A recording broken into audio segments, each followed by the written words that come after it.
Topic number one here, folks. Topic number one, it is time.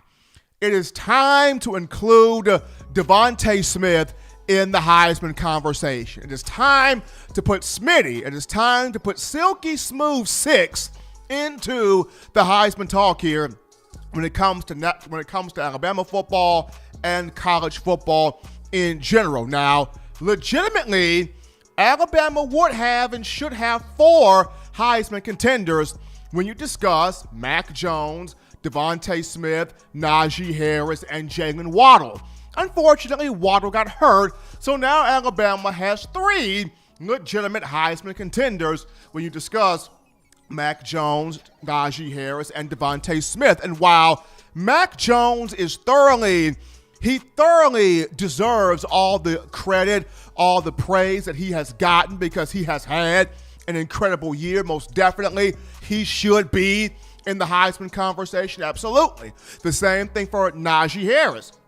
He came back for his senior year, his second 1,000-yard campaign this season. He continues to advance up the all-time list for Alabama running backs where rushing yards and rushing touchdowns and total scores are concerned. So definitely Najee Harris. But now you have to. It's a must. You have to put DeVonta Smith in the Heisman conversation. And against LSU on last week, there were some plays in that game, there were some catches he made that I'm just like, am I literally seeing what I think I'm seeing? I mean, he even had the likes of Brad Nessler and Gary Danielson on CBS just marveling in amazement the type of talent, the type of receiver, the type of weapon, the type of playmaker that he is. And he dominated LSU and just dominated Derek Stingley in the LSU defensive secondary. 8 catches, a game high, 231 receiving yards, a game high. He had 3 touchdowns. His long scores of 65 and 61 yards, those just showed the speed and the route running, but his 20-yard score showed the hands, the fight, the competitiveness. He elevates in the air over Derek Stingley, makes a one-handed grab, got both feet in bounds. There have been so many different comps given for Smitty. Some NFL scouts say, well, he's Marvin Harrison. Others say, oh no, he's Lynn Swann.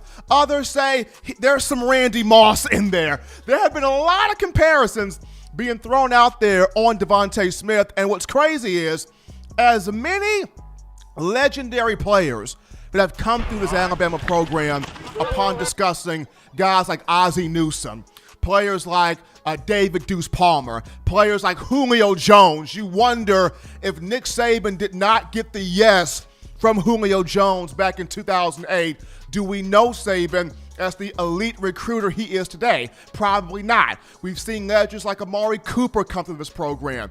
We've seen guys like Jerry Jeudy and Henry Ruggs. We've even seen really good receivers like a Calvin Ridley, like a Kevin Norwood, even down to a guy like DJ Hall and a guy like Tyrone Prothro, if not for the compound leg injury. There have been so many great players to come to the program, but DeVonta Smith is literally the hidden 11th commandment in the Bible that God chose not to unveil until 2nd and 26 happened. DeVonta Smith is literally the hidden 11th commandment in the Bible, but you have to take a magnifying glass to see, because God did that on purpose. It's like, thou shalt not guard Smitty. Like, that's the 11th commandment right there, because the brother can't be guarded. He can't be stopped. He can't be slowed down. Should definitely be in the Heisman talk, especially after that performance against LSU. And not just that, Smitty owns 4 teams in the SEC. Smitty is literally paying child support for 4 defensive secondaries in the SEC. He's paying child support for Georgia. He's owned Georgia since his freshman year. He's paying child support for Mississippi State. He's owned the Bulldogs since his freshman year. He's paying child support on Ole Miss. He has owned the Rebels, and he's owned Ole Miss, and he's paid child support for LSU. he has owned 4 defensive secondaries in this conference since setting foot in this conference as a freshman in 2017. The young man, 6 100-yard games this season, 2 200-yard performances. This year, he is second in the country for receptions with 80. He is first in the country with yards, 1,305. He's tied for first in the country in touchdown receptions with 15. And he's about to seriously rewrite the record books in terms of everything when you look at Alabama: catches, receiving yards, touchdowns. He's already got the touchdown record at 38, but his 198 catches, he is third all-time career. He's behind Calvin Ridley at 224 and Amari Cooper at 228 respectively. Now, if Smitty gets 31 catches, he is 31 catches away from replacing Cooper as Alabama's all-time leader for career receptions. In terms of yards, Smitty is at 3,414. He's number 2, only behind Cooper. He's 49 yards away from tying Cooper. He's 50 yards. So pick this. He's 30 catches, and he's 50 receiving yards away from putting his name above Amari Cooper when you look at career receptions and career receiving yards. Now, in terms of single season success here, we all remember Amari Cooper, 2014, had 124 catches for 1,727 yards receiving and 16 touchdowns. Now, for Smitty right now, Devontae Smith, once again, 80 catches. Now, Cooper had 124. He's 44 catches away from tying Coop single season, 45 catches away from riding a new single season record.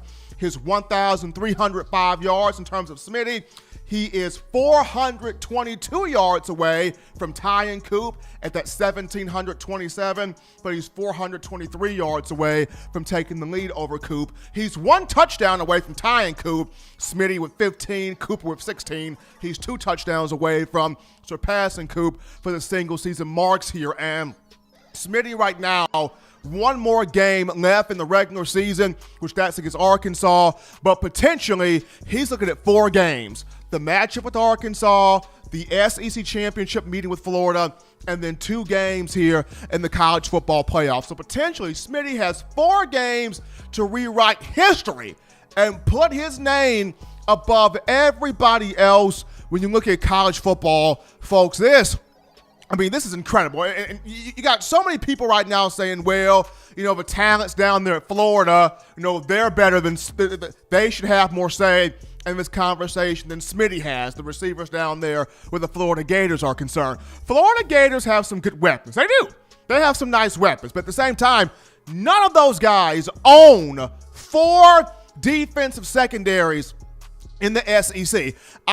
When Georgia has to play Alabama, Georgia's cowering in fear because they got to deal with Devontae Smith. When Mississippi State has to come to town, they're cowering in fear. Why? They have to deal with Devontae Smith. Going back to the game against Mississippi State this season, there was a point in the game where Mike Leach literally turned to his guys and said, you see Devontae Smith over there? Yeah, number 6 over there? Yeah, him. Be like him. That's who I aspire y'all to be. Be like him. When Ole Miss comes to town, their group cowering in fear. Why? They have to put up with this joker. And then, of course, LSU. Devontae Smith in his two games against LSU as a starting receiver, in 2 games combined here, we're talking 2019 and this year, Smitty, 15 catches, 444 yards receiving, 5 touchdowns. He has owned the Tigers, caused Ed Ogeron to go into an absolute meltdown. And I remember a few weeks back, John Mechie referred to Smitty as the best player in college football. Not just the best receiver, the best player in college football. And right now, no one's doubting John Mechie for his thoughts. Mac Jones said today, you can just watch the games and you can tell that Smitty is the best player in college football. When Nick Saban spoke to the media after the game over the weekend, he talked about, I'm not one to compare my guys to other guys, but We all know in Saban's heart of heart, he believes Devontae Smith is the best player in college football. Nick Saban's not going to say it. Of course he's not going to say it.